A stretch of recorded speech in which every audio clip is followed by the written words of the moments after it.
And welcome back, everybody, to another episode of the always pressing PGA DFS podcast. This week, we are previewing the 2019 Open Championship from Royal Portrush, Northern Ireland. In order to do so, I'll be joined by my co-host, as always. You can find him on Twitter at DFS Golf Gods. Jesse, how we doing, man? Doing well. I guess I might be on the wrong pod, though. I thought this was the Barbasol. This is Barbasol week, isn't it? Is it not? It's Barbasol week. We'll have to get you on that pod later. That'll be the late night special. Okay. Yeah. Oh, my bad. All right. The Open Championship. All right. That's fine. The Open, no. And for those that are longtime listeners, it's the British Open, always in my heart. But, in order to get hashtag right on Twitter, it's the Open. So, yeah, you'll figure it out. But we have a special guest, Jesse. We've had him on the show before. You can find him on Twitter at Kevin's Delight. Kevin Reardon, how we doing, my friend? Good, gentlemen. How you doing? We are doing. How's life out there in Carolina for you? It's hot. It's nasty. I'm looking forward to waking up early and watching the Open this week. Yep, that's like the best part about it. I was talking to someone right before this that I really enjoy the West Coast time. I actually set an alarm clock to get up early on Sundays to watch the final round. It's pretty awesome. I was going to say, do you even go to bed on the West Coast for this thing? Well, I laughed getting ready for this. The lock time is Wednesday night at 10:30 my time. So, nice. Yeah, get a couple holes in, go to bed, and get up early and rock and roll all over again. Yeah, good for you. All right, we just wrapped up the John Deere Classic. Yay! Dylan Fratelli takes down his first W, so I don't want to short play it too much. It's good for him to get to the winner's circle there. Jesse, any thoughts on the fifth major? Glad it's over. Yeah, the Young Bucks did it again.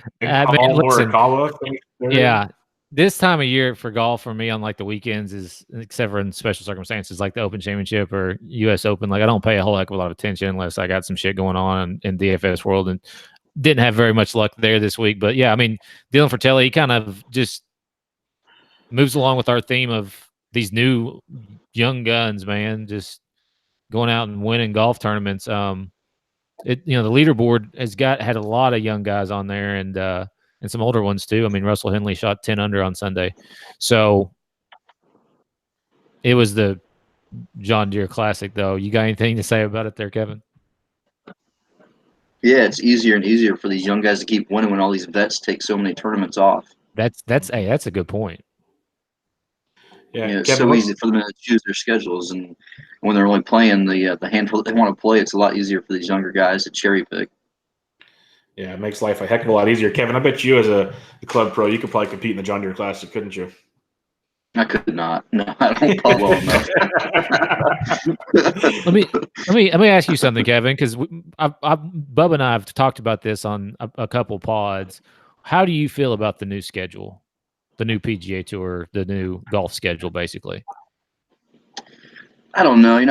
I was thinking about some the other day, and I do like the fact that you finish with the Open, and before you know it, we're 7 weekends away from meaningful football. Yep. And the fact that the PGA Tour doesn't really have to compete with the NFL anymore, and now that DFS is so big, both obviously football-wise, but golf is growing and growing, it's probably pretty good for the sport of golf to get out of the way of football. Yeah, it's definitely one way to look at it. I heard a stat the other day from some colleagues that PGA, I believe, has passed baseball on DFS. So it has come quite popular. Yeah, that's the stat I heard recently from some people in the know, that PGA, it's either past it or really close to passing it, which is pretty impressive to me. That just tells you how frustrating baseball can be and how good and fun PGA DFS can be. And it continues to grow. And it's fun because we'll still have golf, but it'll be like a bunch of John Deeres in the fall, so it won't be as important. And football, like you said, Kevin, can take shape, do its thing, watch Cam Newton rush touchdowns in for you, all that good stuff. So that's right. Fun times. Oh, and Denver Broncos, of course. Joe Flacco. Yeah. Hey, wrong podcast, but Joe Flacco looks great in Denver. How about that beard? That's amazing. Amazing stuff. He's really acclimating himself to the mountain lifestyle. Big time. Yeah, it's like Jay Cutler grew a foot. Yeah. The problem is Cutler at least wings it around everywhere. But that's a whole other podcast for another day. Let's just go into it. John Deere Classic, great. Young Guns did great. Morikawa, Hovland, so on and so forth. Let's get to the British Open, the 148th British Open. Jesse, you got some past event history, obviously not from this course, but just in general. Actually, do have. There was one golf tournament played here in 2012, the Irish Open at Royal Portrush Golf Club or course or whatever. This is in Portrush, United Kingdom. So if you're searching the weather, we'll talk about that here in a minute, I'm sure. But you can just search basically Portrush, UK, and boom, it takes you right to it. But in 2012, Jamie Donaldson shot 18 under and won by 4 shots over Rafa Cabrera Bello and Anthony Wall and Fabrizio Zanotti. So that's the one event that I'm pretty sure I think it's the only event like as far as big time golf that's ever been played here. Obviously the Open Championship been played for a long time. Last year, your boy Franny took it down over Tiger. Yep. And that was at a totally different golf course, so it doesn't really matter that much. But Jordan Spieth was the 2017 champion. Henrik Stenson was the 2016 champion. Zach Johnson won it in 2015. Rory won it in 2014. Tiger's, won this several times, and the list goes on and on. But it's kind of the important stuff. Yeah. Course preview, you mentioned Royal Portrush. You mentioned the UK part. I found some really interesting stuff out that I did not know about Ireland. On the latest No Laying Up podcast, they had a Golf Digest, I believe, or Golf World writer who's Irish, who's over there. And he explained how the different parts of Ireland, some believe in Brexit, it's crazy. I recommend listening to it because I did not know anything about that crap. But, it's pretty interesting over there. But Royal Portrush, Northern Ireland, the Dunluce course, it's been 58 years since the last Open was here at this golf course a long, long time ago. It is now a par 71, 7,344 yards. In that 2012 event, Jesse, it was a par 72, around 7,000 yards. The last time the Open was here was a par 72, I believe, like 6,600 yards. So they've obviously done a lot of lengthening, a lot of fun stuff that way. Off the tee, fairly wide fairways, but they're undulating, so like a level shot is not very common, just like typical Dunes fashion. And you want to stay in the fairway more than normal here because this rough is way different. It is it's got fescue, but then looking at it and some cool videos I've seen today, there's like burberry bushes in there. There's stinging nettle. It's not just grass. It's a lot of crap. You do not want to be in the rough here. And the other reason you want to be in the rough is unlike links courses where you can just run the ball everywhere, there are a bunch of elevated greens, so you can't run them up there like you usually can. You need to have good iron play. Very tough to do out of a rough. A nasty rough as they have there. So approach those elevated greens. You need good iron play, good approach game. Bent grass greens, not super fast, roughly 10 to 10.5 on the stent meter. Very undulating greens there, but they're slow in case there's wind, which there's not looking to be many. For a linked course like this, there's only 64 bunkers, which is not many, but they're very steep and very, very nasty. So if you find one in the fairways, you're just going to lay it up and call it good. And if you're around the green, you're going to have to show some game to make that work. 3 par 5s, anywhere from 532 to 592. 4 par 3s. One's going to be really nasty. The 16th, it was like formerly, I think, the 12th or something, but they moved some things around. It's 235 yards, and if it gets windy, that's going to be an hellacious hole coming down the stretch on a Sunday. That'll be really interesting, that 235. There's 11 par 4s from 374 to 482. Scrambling and a good approach game. Accuracy off the tee is going to be big. You don't have to be a driver guy, but obviously, if you can pound it up there and turn it into a wedge fest, you're great. All in all, should be a really fun course. The course is absolutely beautiful. You got a lot of ocean views, a lot of undulations. It looks great. Looks like a lot of fun. I didn't know if you guys have anything else on Royal Portrush that you guys might have seen. It appears that the back nine is going to play really long. It's 16 yards shorter than the front nine, but par is 1 less. Going to be nice. Pretty long. Yeah. And they can change that from day to day, trying to make a par 4 drivable or whatever, but it appears it's going to be fairly long on that back nine. Yeah, that should be tricky. Jesse, you mentioned weather. Have you looked at it at all this week? Yeah, looking at it now. I mean, wind-wise, it doesn't look like it's going to be what people may think as a Open Championship as far as like the wind getting up there, maybe in the 20s or potentially even the 30s. I mean, it's the winds look pretty light. There is rain forecast though. There's a chance of rain just about all day, every day. Looks like right now the worst of any rain may be Thursday, at least the highest chance Thursday afternoon. And it's going to be decently chilly too. I mean, I don't know, never been to Ireland, but I mean, I guess it doesn't ever really get super warm, but I mean, lows in the morning in the 50s and then just getting up barely above in the 60s. So, it'll be interesting to continue to keep an eye on that. I mean, it's super important to watch this week. At this point, I would maybe lean AM, PM wave. But if correct me if I'm wrong here, Kevin, but they send everybody off the first tee. It's all the first tee. Because the days over there are like 15 hours long at this time of year or something, so they can just play all day, which to me would be awesome. I kind of would like to go over to Ireland in the summer. It's proper golf, just like the Masters. Yep. Single tee start. There you go. Yeah, 156-player field, top 70 in ties make the cut. No MDF at this tournament. And you mentioned no split tees, so you can get some waves there if they pop up, as you guys are talking about. I kind of already mentioned my key stats. Kevin, what kind of key stats are you looking for this week? Yeah, there's a lot of guys talking about many players hitting irons off the tee. I did wait. Good drives fairly important for the guys that can bomb it longer than most. Love shots around the green, strokes gained around the green, tee to green have been really important in my factors for this week. And with the players that come to mind, it's pretty encouraging to see that my thoughts align properly with the computer. It's always good. Jesse, what about you? Per the usual, greens and regulation. Accuracy off the tee more so than distance. I've got them about equal on labs, but a slight bump to accuracy. I do think scrambling, is something that a person could wait.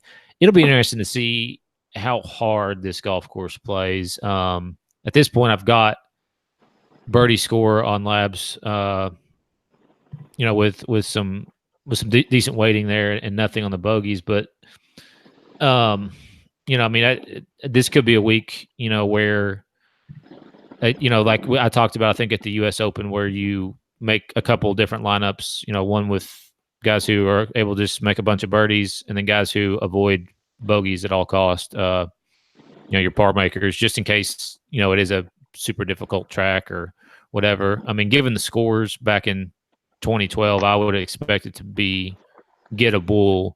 A lot of that will depend on the rain, wind, and how it is set up too.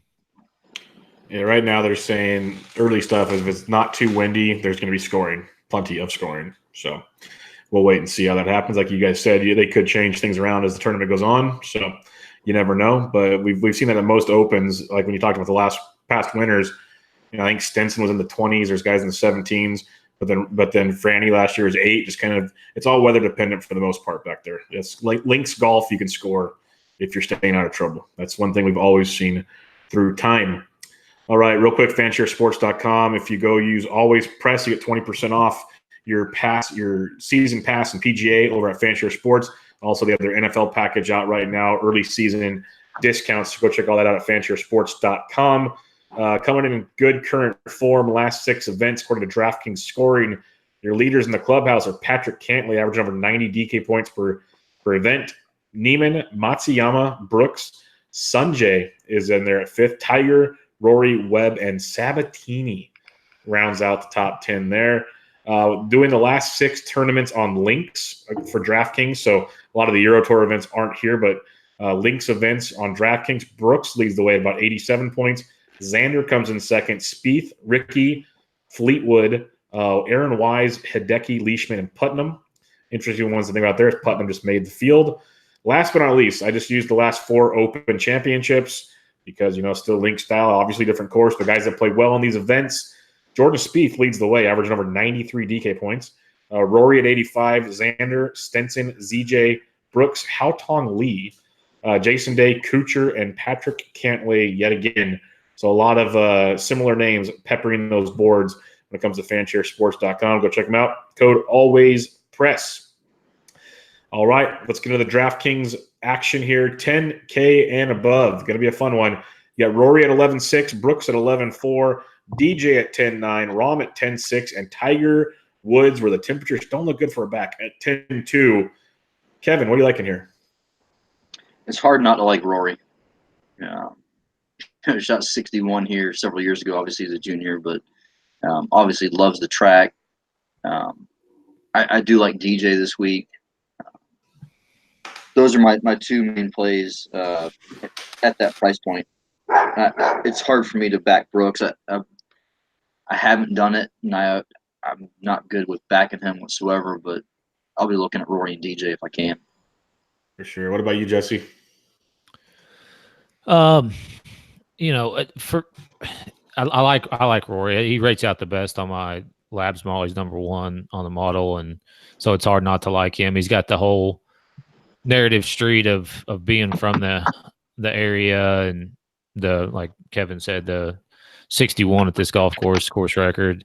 I just worry that potentially he's got too much pressure on him, because I feel like every time he goes to Augusta, it's a similar type of thing where he's just, the pressure's on him to finally get the career Grand Slam there, and then he just consistently folds. So I don't know if that'll be the case for him. I do like the fact that he's the highest price. I think that will depress some ownership. Brooks is super interesting to me. Obviously, his finishes most recently are not good, but I mean, in the last few majors, he's finished second, first, second. That's this year. I mean, it's pretty incredible. Last two golf tournaments that he's played, we've talked about he's been disinterested or whatever. I won't play Tiger at all. Jon Rahm too. I mean, I feel like maybe he might get the most ownership here, but I don't think that he'll be that chalky to where you can't play him. So the three for me up here, assuming I'm up in this range, just ranked out, would be Rory, Brooks, and Rahm. Real quick before I give my takes on these, Dirework in the Slack chat had a question. What do you think about the narratives or the hometown narratives for guys like Rory and GMAC coming into this week? How do you think it'll kind of affect him, Kevin? I don't think it's a negative. I think that guys like going home, they don't really spend a whole lot of time. GMAC and Rory both spend a lot of time down in Florida, South Florida. So it's a little bit of a homecoming, but I don't think it's anything where it puts too much pressure on them. Okay, Jesse, you kind of gave your 2 cents on that already. That you don't think it's going to be too bad. So I'm with you. I've heard different versions. Yeah. Yeah, I mean, Rory does. I don't know. He just seems to fold under the pressure, and he's just, I don't know. I think I'll play him just in case. He did finish 10th here in 2012 as well. So. Yeah, he finished well there in 2012, and his 4 trips to the Open, he's 4 for 4 cuts. A second, a fourth, a fifth the last 3 years. Didn't play in 15, and in 2014 he won the damn thing. So he does play well on these link style courses. I have no problem with Rory at 11-6. You mentioned how he played here in 2012. It's his home course at the Scottish Open last week. He finished T34, but all of his rounds are in the 60s. It's kind of, you got to imagine just kind of tinkering along, making it happen. So I don't mind Rory at 11-6. I think, like you said, the fact that he's priced up so high, there's a lot to like there. And then Jon Rahm has my attention. Best play when it comes to the Opens, a 39 or a 90th last year, obviously missing the cut there, but then 44th and 59. Guys like Jon Rahm, the thing is, you need to keep kind of even keel on links courses because bad lies, stuff happens out there. You got to keep it together. But, he won at the Irish Open. We've seen him play well on other Euro Tour link style courses. Rahm at 10-6 could be very interesting. So I think in that mix of DJ and Brooks and Rory, and of course Eldrick below him, I think John kind of gets forgotten about in this range up here. That's just my theory. We'll see more when we look at the ownership on Wednesday. But I think if you're coming up here, and you kind of hinted at it earlier, Jesse, I don't think it's going to be necessary to come up here unless you're building a ton of lineups. But I think Rory and Rahm will be the 2 guys for me this week. All right, jumping into the 9K range, you got Justin Rose at 99, finished runner-up here last year, I believe. Tommy Fleetwood at 97, Xander at 95. His name came up a lot in the fan share pieces. The defending champion, Francesco Molinari, $9,400. Ricky at 93, DeChambeau at 92, JT at 91, and Cantlay at 9,000. Who do you like in here, Kevin? I like the bottom 3 guys. I like Bryson, JT, and Cantlay. and I like all three of those guys as much as like anyone in the upper bracket of the pricing. I know I like DJ and Rory, but I might not play much of them at all and stay down in this lower bracket. Yep, I got no problem with that at all. It's a common theme on this show. Is we tend to steer away from the top price guys, it seems like at times. Sometimes to our detriment, sometimes not. Jesse, what do you like in that 9K range? So I'll start with Xander. Like, obviously, never get Xander right. Just for whatever reason, can never guess how he's going to play that week. But he finished third at the U.S. Open, 16th at the PGA Championship, second at the Masters this year, and he's made both cuts in his only two starts at the Open Championship. Finished 20th in 17 and finished second here second there last year wherever they played it. I can't remember. I believe, didn't he have a shot and like baby was crying in his background or something? Yeah. Yeah. They wouldn't move the stroller. It was unbelievable. So I really want to play him. I feel like I miss the boat on him all the time, but then whenever I jump on board, the son of a bitch sinks. So I think he's super interesting, and I will probably play him. Tommy at 97, I think that's an overprice on him, especially with his recent form. He missed the cut in the only start here in 2012, but he has not missed a cut since the 2018 Open de France. So, I mean, the dude's a cut maker. It might just be a cash game play and not somebody who's necessarily in the GBP because he hasn't been competing this year. And then last but not least, JT. I mean, I feel like the chalk factor is going to be there. He's underpriced. The odds will come down. They will continuously come down. I've already seen a lot of people jump on board when he was 40 to 1. It's already down to 30 to 35 to 1. So coming off a ninth place finish at the Scottish Open, looked like he was feeling it there last week. So I'll probably play some JT at 9,100. But for me, it's going to be Xander, Tommy, and JT in this range here. Don't hate it at all. I'll kick it off with Justin Rose at 99. This is a guy that we see often in that 10K range. I was actually surprised to see him at 99. Finished T3 at the U.S. Open, 13th at the Memorials, kind of taking it easy. Finished second here last year, 6th back in 2015. No worse than 54th in the last 5 years, 23rd or better in 4 of those 5. Rose is one of those guys that can easily keep it in the fairway, good iron play. $9,900. I think there's a lot to like there with Justin Rose. In that price range. And then Xander, you guys already kind of echoed everything with him at 95.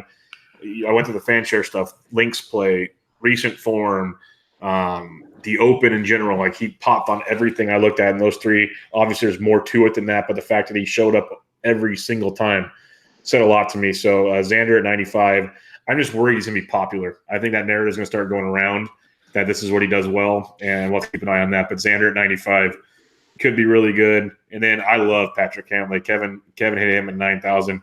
I think it's a really good play. 21st at the U.S. Open. He won the Memorial, 3rd at the PGA Championship. He popped on the links and the recent form models. He's really starting to get it done. And last year was his first Open. He finished 12th. There's a lot to like with this kid. I think he's going to keep getting better and better. And, in a year or two from now, we might be talking about him in the high 9s, low 10s. The talent level is definitely there with Patrick Cantlay. And at $9,000, big fan of his this week. One of my favorites to win this damn thing, but I don't think I can use him for the OAD because I think I already have this year. But yeah, Cantlay at 9,000. Big fan of him this week. So let me ask you guys a question. So Tiger catches a lot of flack for winning the Masters and not playing until the PGA. Then he plays the U.S. Open, doesn't play again until here. It's the same thing for Rosie and X, right? They both haven't played since the U.S. Open.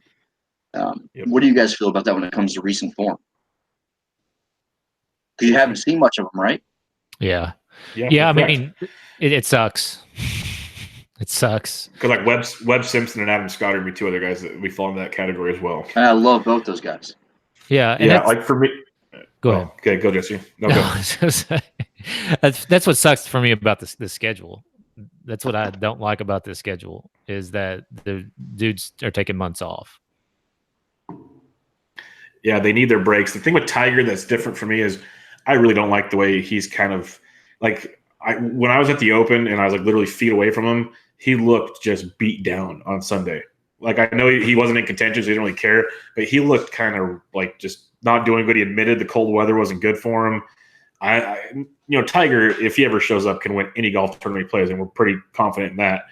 But I'm concerned that back and that cold weather that they're going to get this week, maybe I'm thinking too much into it. I think that's a factor that scares me over these other guys where, Rose and Xander and Webb and these other guys, as much as they're not playing in competitive activity, I'm pretty confident they're still out there. They're not doing spring break activities like Jordan Spieth and Justin Thomas and those boys. They're actually out there kind of relaxing and getting their game right. So that's where it is. But it's a valid question because I'm a big current form guy. I know Jesse is too, and that is a valid point where they haven't played in like a month, so it's tough to kind of tell. But are they up at 1 a.m. making videos? Looking like ET? I mean, you got to think about that. This son of a bitch, Tiger Woods, has been staying up since 1 a.m. since the day after the U.S. Open, so he's ready. What about you, Kevin? What are you thinking? I don't know. I do like Rose and X. For me, I'd rather take guys who played a little bit of golf. DeChambeau, JT playing last week. DeChambeau making eagle on the 72nd hole with a chance to try and win it or take it into extra holes until Wolf sinks that eagle on top of him. And Cantley's even played since the U.S. Open, so I'd prefer to stay there than go with X or Rose. I'm a big Rose guy. I don't miss a chance to play him. Yeah, I don't hate it at all. So the 8K range, when I was taking my notes here, I started to realize I was writing down almost every player in this range. This is an absolutely ridiculously loaded range. It'll be cool to see what the ownership looks like. If you make a cash lineup, you can pretty much pencil in most of these guys, almost all of them. First one you probably can't, but you never know. Jordan Spieth's $8,900. You got Adam Scott at 88, Cooch at 87, who should be mighty popular. Jason Day at 86, Matsuyama at 85, Stenson at 84, Casey 83, Woodland 82, Wallace 81, and Usti at $8,000. What do you like in this 8K range there, Kevin? What's not to like? So yes, a lot of it, so much of it depends on what kind of event you're playing in, right? If you're going cash, it'd be really easy just to go Adam Scott, Cooch, Matz, Stenson, Usti, and just stay in that 8K range. Now, if you're playing tournaments, I think Spieth is a great play. I know he's priced at the top of that range, but he's so damn good when it comes to links golf, and even if his driving is off a little bit, he can scale it back and still hit irons out there and hit greens at 2 and avoid as many bogeys as anyone else. So, so much of it depends on what event you're playing in. But if I was playing in the Millie, I'd probably throw a lineup or 2 with Spieth in there. If I'm going cash, I'm staying more with Adam Scott, Cooch, and Stenson. Nice. What about you, Jesse? Yeah, I mean, I'll back the first of all the whole range call. Like, I got most of these guys checked off and didn't even realize it until I sorted by salary, just because they're all rated so highly on the model that I've done here. But Spieth, yeah, I mean, his last 2 Open Championship starts are 9th and 1st. If you go back 5 years, it's 30th, 4th, and 36. So, I mean, he's made 5 of 5 cuts in a row, well, 6 of 6 if you go back 6 years. Long story short on Spieth, he's performed well. Now, and I mean, really, I would think that his form last year coming in was worse than it is this year. So, I mean, he is coming off a missed cut, but anyways, Adam Scott, most definitely all over him. I mean, he's like, if you're going to worry about guys not playing, he's the least one, because this is just what he does. He's just made so much damn money. He just does whatever the fuck he wants to. And all he does is play like the big golf tournament. 7th at the U.S. Open, 2nd in the Memorial Championship, 8th at the PGA Championship, 18th at the Masters, 12th at the Players Championship. And that's all he's done is just play those big time tournaments since March there. So I do like him quite a bit. He's been over there with Darren Clark for the last week playing, so he's not unfamiliar with the golf course. Gotcha. I would throw Paul Casey in the mix too. He's one who has played though.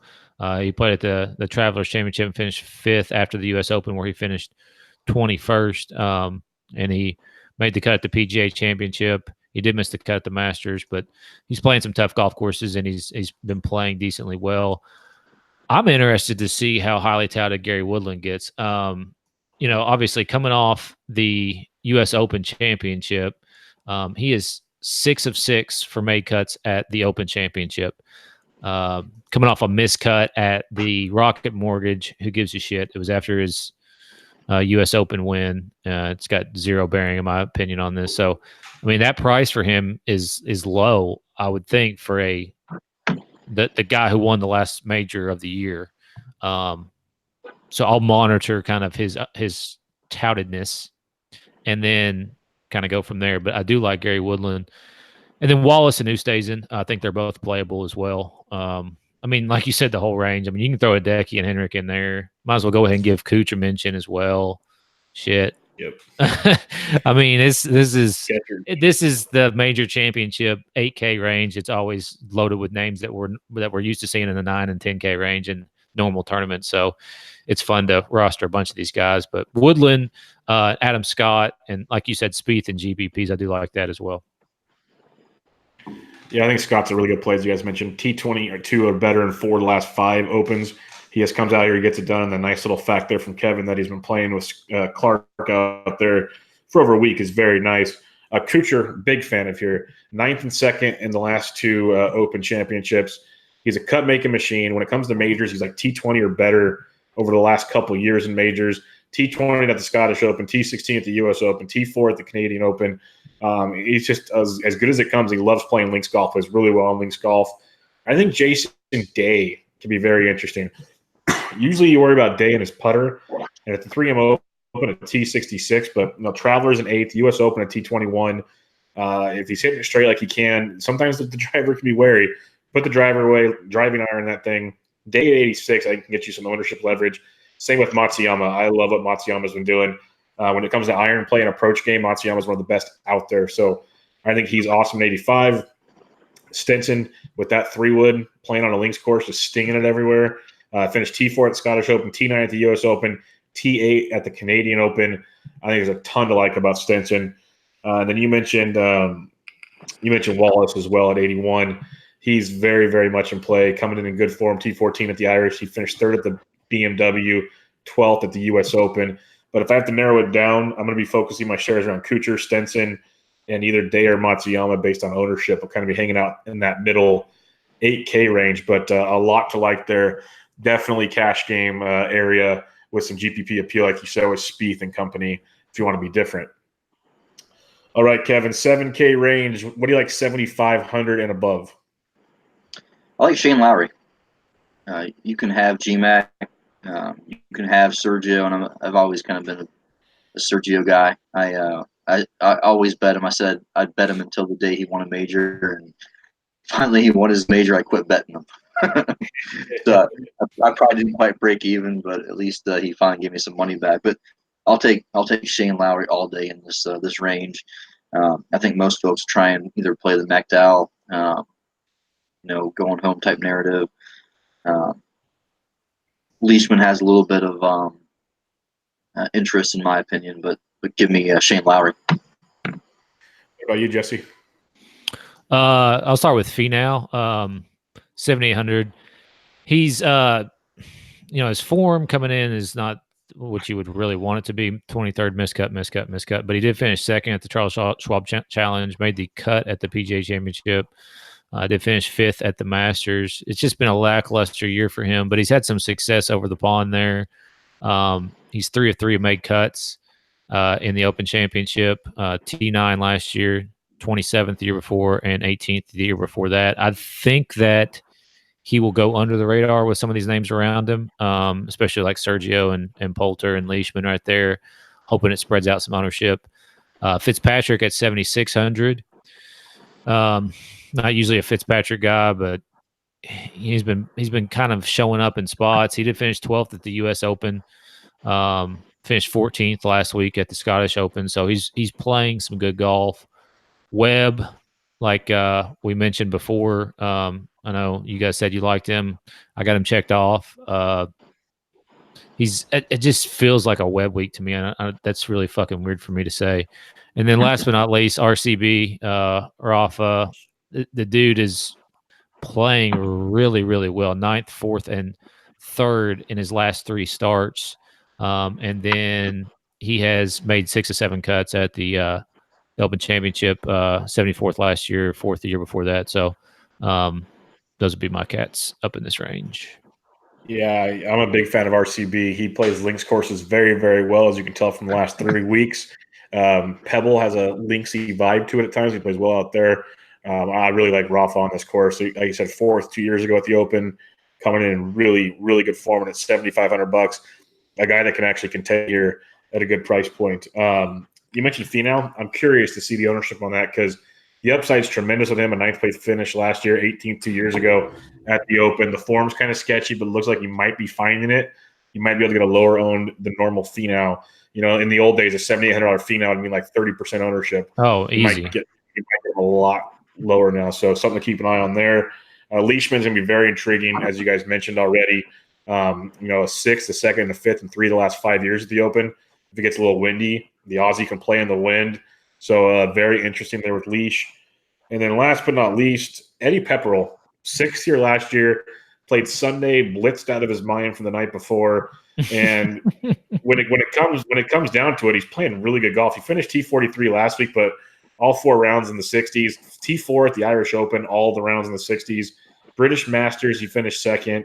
16th at the RBC Heritage, 3rd at the Players Championship.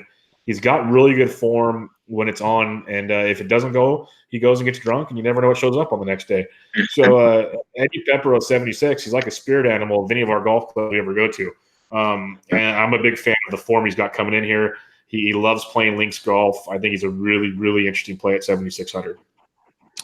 2 of 2 make cuts in the Open too.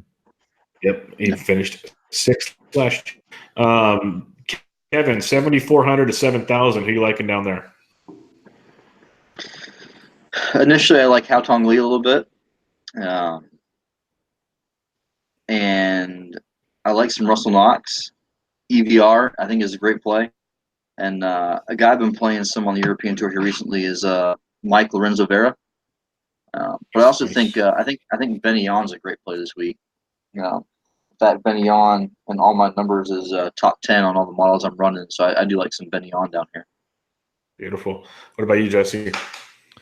I mean, I guess I'll just have to piggyback his picks there. I had Lee checked off. He finished 3rd here 2 years ago. I think he had a really, really good Sunday and just kind of ramped the leaderboard, if I remember correctly. But coming off a miscut at the Scottish Open, finished 15th at the Irish Open, made the cut at the U.S. Open, made the cut at the PGA Championship, made the cut at the Masters this year. And he is, I believe, 2 of 2 made cuts at the Open Championship with the 39th last year. Like I said, 3rd the year before. So he's on my radar. I just wonder how popular he'll be. EVR, yeah, he's become a little bit more of a household name. He wasn't like somebody you could steal at 6% at $6,900 at the U.S. Open, where he made the cut, and PGA Championships where he really played well. He was 1% owned, $6,700 there at the PGA Championship where he finished 8th. Then he made the cut at the U.S. Open. Long story short on him, do like him as well. MLV, I guess we'll just call him that since we're giving everybody else these different names. I like him as well, man. I had him checked off to begin with. Has not missed a cut since the Desert Dubai Classic back in January. Been playing really good golf over on the European Tour. Did come across and play in the PGA Championship and finished 16th. So he's played in some majors and finished up there. So those would be my guys as well in this range. Well, I had EVR checked off, and I had MLV checked off as well. I've been playing MLV of late when I've dabbled the Euro Tour pawn. You guys mentioned he's playing in really good form right now when you look at his links golf in general. But at $7,000, Mike Lorenzo Vera, a T28 at the Scottish Open, T9 at the Irish, T2 at the Andalusia Masters, and you mentioned 16th at the PGA Championship, 5th at the Volvo. Really good form with him at $7,000. I'm a fan of that. A couple others you can take a chance on. I think if you just want like cash game, not GPP, but cash game, I think just the normal stability of a Jim Furyk goes a long ways at $7,100. Just putting it down the middle of the fairway, making cuts, nothing flashy, but in cash, I think can be very, very intriguing. Bernd Wiesberger is going to be chalky after the last week, so I'll probably be off of him. But a couple others, Kevin Kisner gets my attention. Not consistent, but when you're looking at GPPs, he's kind of a boomer bust type guy. At $7,300, finished 2nd at the Open last year. He's made 3 of 4 cuts when it comes to the Open as well. So I think Kisner at 73 is very intriguing. And then if you want to go super GPP and it's dicey, Patrick Reed at 74. If he stays in play, could be a very sneaky play on this link style course. But Taco Tits is very tilting, so keep that in mind when you go that direction with Mr. Patrick Reed. All right, 6K range. Kevin, what are you liking down there? Well, I think this is probably where the early pricing hurts a lot of players and probably makes for a lot of free peg on DraftKings. But Joaquin at 6,900 is kind of a play that you just kind of have to plug in there, right? He's in great form. Not sure he's even pegged it yet at an Open Championship, so that's going to be interesting to watch. So I wouldn't be overweight on Joaquin, but do want to get him in a few lineups. Maybe a little bit Campillo. For those that don't watch a whole lot of the European Tour, he's pretty damn good. So we'll have some Campillo. Do like Billy Horschel this week. He's pretty high on my models, and I'll probably stay with those guys right there. What about you, Jesse? Yeah, I had Neiman checked off as well. This is his first start at the Open Championship, but been playing really good on the PGA Tour, 10th, 23rd, 5th, 31st in his last 5 starts there. So do like him. Another guy, Adam Hadwin at 6,900. He finished 35th here last year, missed the cut the year before that, but 4th at the 3M Open, missed the cut at the Travelers Championship, 6th the Canadian Open. Just playing good golf, hitting a bunch of greens. He's not going to bomb it out there, but he's pretty steady and hits a lot of fairways. So don't mind him at 69. At 6,600, Jazz, Jane, Watt, and then Nod. Jazz. So Jazz, just leave it exactly. at Jazz. Yeah. Been playing some off tours like the Japan and Korean tours. He's got a win over there in the last month, and on the Korea and the Korea Open, just drilling greens and hit a bunch of fairways. And anyways, he's high up on the model because of that, as a kind of a super pump play down there. I mean, with these guys down here, there's probably a few that are gonna shine. And I feel like we say this every time, but like, who the fuck knows who that's gonna be with some of these guys. Another guy, David Lipsky, 65. I probably stole that one from you, Bubba. 2 straight missed cuts, but before that, I think you talked about him at the PGA Championship at some point. Yep. He's kind of fallen off since then, but he plays a bunch of Euro Tour events, so he's used to it over there. Other than that. One more, Sean Norris. Reason being, he's high up on the model again. Playing a bunch of fucking weird-ass events over in Japan, 4th, 17th, but just rates out well on the model. So there you go, 6,100. Yeah, I'm with you guys on Neiman. I'm afraid everyone's going to be on Neiman at that price point, so that'll be interesting to see how that goes. But, yeah, tough to pass on that talent level at $6,900. I think Kyle Stanley's interesting for when it comes to accuracy and iron play. His putting can be tilting, like can tilt your face off. But when it comes to just iron play in general, definitely Kyle Stanley at $6,700, kind of rounding in the form, making 4 straight cuts after a kind of rough go there for a bit. I think he's an interesting play at 67. Brian Harmon's in the field at 67. You can go right that way if he's playing some really good golf of late. So I think he's in play as well, the fellow lefty. A couple other interesting ones. Paul Waring at 6,600, T48 at the Scottish, T7 at the Irish Open, a T18 in Denmark, T6 to the British Masters, T25. He's made 5 of 6 cuts on the Euro Tour at $6,600. He's got some definite birdie upside, which I like about him. He doesn't bogey the crap out of things, so kind of a bogey avoidance guy. So Waring at 66 could be kind of a really low owned cheapie. He finished 10th here in 2012. There we go, in 2012. And then last but not least, I can't not say it, and he's not playing in the best of form. But after his long layoff, he went 70th at the Rocket Mortgage, T63 at the John Deere, a fellow former champion of the event, I believe, the Stu Goat, Stu Sink at only $6,400.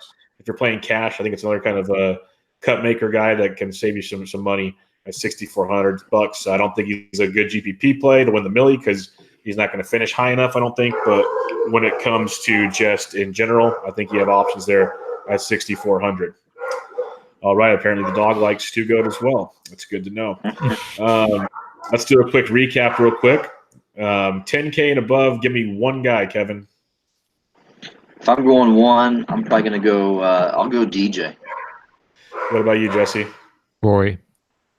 I'll go Rory as well, sadly. 9K, Kevin, give me one guy. I'm going to go Cantlay. I'll go Cantlay as well. Jesse, what about you? Xander.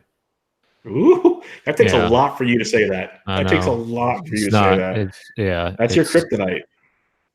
Miscut. Just don't play him. It's coming.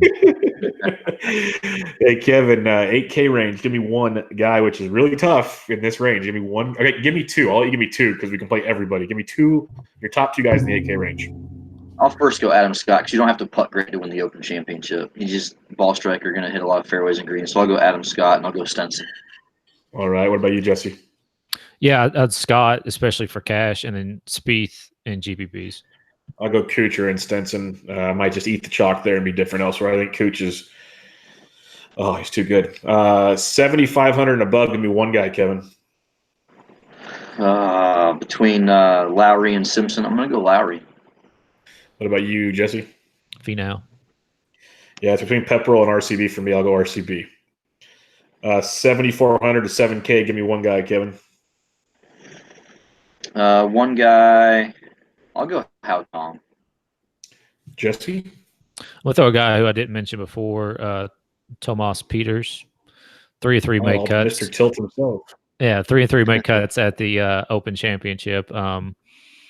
He can be super tilting, but he's got the upside at 7,000. Definitely does. One of these days, he's going to get the thoughts between his ears together, and he'll actually play some really consistent. His talent's there. For me down below, I'm going to go our boy MLV. I think there's a lot to like there at $7,000. 6K range, one guy. If you had to play one 6K guy, not named Joaquin Neiman, Kevin, who are you playing? Yeah, thanks for taking him out because I think a lot of folks will be taking him anyway. I think his ownership should be stupid. Yeah, I'll go Billy Ho. I like it. What about you, Jesse? Hadwin. I'll go Paul Waring for that super 0.5% owned guy. Give me Paul Waring. All right, a little different than the last time you're on the show, Kevin. If you're starting a GPP lineup, who are three guys you'd like to start a GPP lineup with? No, this is easy. I'm even prepared for this one. Yes. I'm going to go Stenson, Scott, and I'm going to throw in a little Robert McIntyre. Ooh, really GPP. I like it. Jesse, what about you? Finau, Spieth, and Peters. I have Day, Finau, and Rahm. All right, cash. If you're starting with three guys in cash, Kevin, who are you starting with? I'm going Scott, Cooch, and Casey. Yep. What about you, Jesse? Same. Scott, Cooch, and Casey. I think that's a great way to start a cash lineup. And then probably 66% of the lineups will have Scott, Cooch, and Casey. I got Cantlay, Cooch, and Stenson. That's where I'm at on that one. All right. Fun time by all. Picks to win. Kevin, you can give a couple, if you want a regular, a long shot, whatever, as I pull up the odds. Who do you like this week? I've got some plays that I put in throughout the season, but I've got X at plus 4,000, Scott at plus 4,000, and Cooch at plus 49. So those are three guys that, I'm going to be all over those guys this week. For them. I like it. What about you, Jesse? Probably won't have any X DraftKings wise. What's what are the odds on Xander at this point? At this point, I got 28 to 1. Yeah, I don't know. You say you got him at 440, Kevin. See, Kevin's smart. He gets Kevin plays ahead of time. Yeah, I mean, that makes sense. He's smart. I don't know how much I would buy into that. What about Finau? The Finau train is down here. Should be way the fuck down there. He's 80 to 1. Yeah. I mean, see, I bite on that. I think there's some value in that. So him, and then, I mean, I don't think it would be an always pressing PGA DFS podcast unless I picked Paul Casey. I was waiting for that. I got him right. Where did he go? I just had him a second ago. Oh, his DK price does not match his odds. He's not even on here. That can't be right. Oh, surely he's on there somewhere. I just can't read, apparently. Oh, there he is. 55-1. Yeah, oh yeah. Yeah, it's good. Yeah. He should be 15-1. There's your boy. There's your boy. I think Rose at 20-1. I know it's kind of a short number. I think there's a lot of upside there with Justin Rose. I do like Cantlay at 35. And then Kiz at 140 had my attention just for the upside because he's one of those guys that can come from way behind to win. But this, I think, is a fun field. We usually don't do it often, and it's just something to think about if they want to come in the Slack chat and talk about it or something. But I think this is a fun field to get like some like top 20 type deals. Our boy, we were talking about their MLV. I don't have the conversion, but he's like 175-1 to win it. So top 20's got to be pretty solid. I think that'd be a fun one. Stuff along those lines. I think Neiman's 160-1. Go top 20 that one. Like you got some fun with some of these guys down below. Hit one or two of them, make all kinds of money. Yeah. It's that easy, guys. It's that easy. Betting's that easy. Oh God, it's such an easy thing to do. All right, Kevin. Final thoughts as we enter the fourth and final major of the season. Yeah, for a bunch of you guys who don't get a chance to watch a whole lot of European Tour golf, I made a list of some guys that have had good seasons and guys you might want to keep on your radar for this event if you're going crazy in GPPs. Obviously, I mentioned Robert McIntyre, EVR, Eric Van Rooyen, Lipsky, played him, won me a bunch of money down in Mexico.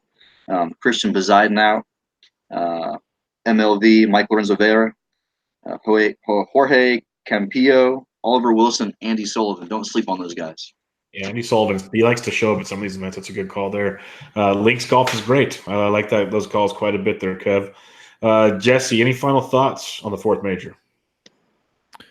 Is this where we start talking about the Barbasol? That's the late night, the after dark podcast. No, man, I don't. Just keep an eye on the weather. There's liable to be a draw somewhere that gets a little bit of an advantage, and don't overdo it. Yeah, there's some great tournaments, but I think that's always good advice. Just because it's a major, it's like when the Super Bowl comes around and stuff, you don't have to go big just because it's that event. Just remember that one. Be a little smart about it. It's fun though. Enjoy it, but check it all out. And if you have any questions throughout the week, join us in the Slack chat. Lots of cool stuff there.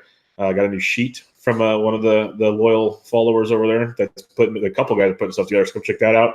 But Kevin, as always, thanks for joining us. We'll do it again sooner than later. Yeah, great. Thanks for having me, guys. It's always a pleasure. Man. Thank you, sir. You check out Kevin on Twitter at Junkies Delight or Kevin's Delight, or what is it now? KV Reardon. Yeah, whatever you want. Yeah, I've had so many. I've had so many with yours. Like I'm all. Yeah, no, it's not Kevin's Delight. I'll just. It's Rocky's 82 and 82 or whatever they are. Yeah, there's a professional one, a fun one, then obviously our Junkies League, which I think was probably the first official Twitter golf league. It was.